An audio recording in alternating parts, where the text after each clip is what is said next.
Congratulations, you've made it to the final video, the 10th out of 10 video in my series from a list I compiled of things that make men attractive and valuable to society outside of high school. Yes, 21 years ago, I graduated high school in 1999, got a lot of wisdom, got a lot of life experience, and now we're on the 10th episode of my list of top 10 list of masculine traits based on society's perception. Here's the final one, being emotionally intelligent. In other words, you don't wear your heart on your sleeve, nor do you keep all your feelings bottled up inside. It's a matter of knowing those two extremes.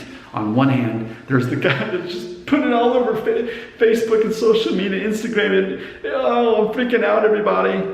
Right? You don't want to be that guy. You also don't want to be the guy who's just completely stoic and never laughs and just never shows any emotion, and somebody that was close to you died, but you don't ever cry about it, or talk about it, and you just stay.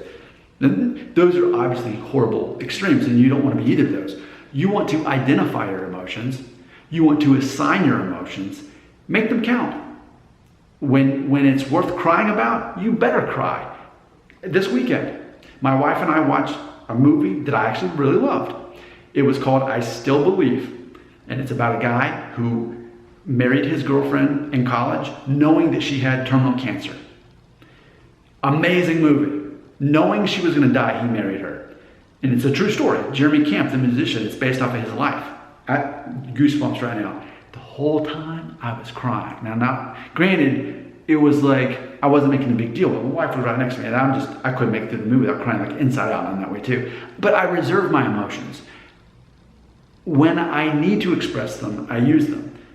Which means most of the time I'm not expressing a whole lot of emotion because that situation does not need it, okay? So as far as what someone said about me, someone is trying to offend me, I don't care. I would love to share the story about how a couple months ago I was at an intersection leaving my neighborhood. I'm in my Jeep.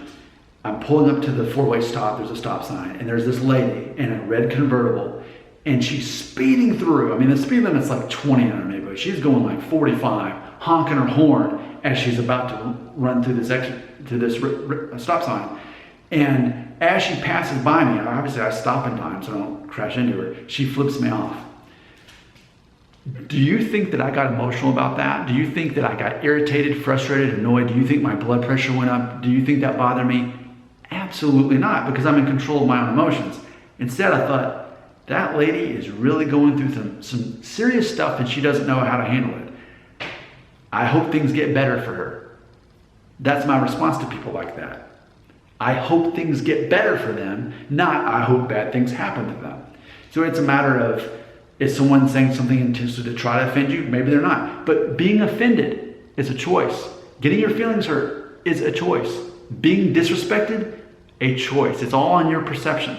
Because ultimately, if you know who you are, you're not going to allow that to affect you. You're going to recognize emotions exist, but only assign them to things that matter. And hey, we did it. We made it through all 10. I'm so excited to have shared these 10 things with you. I look forward to your comments, and maybe those comments will lead to future videos.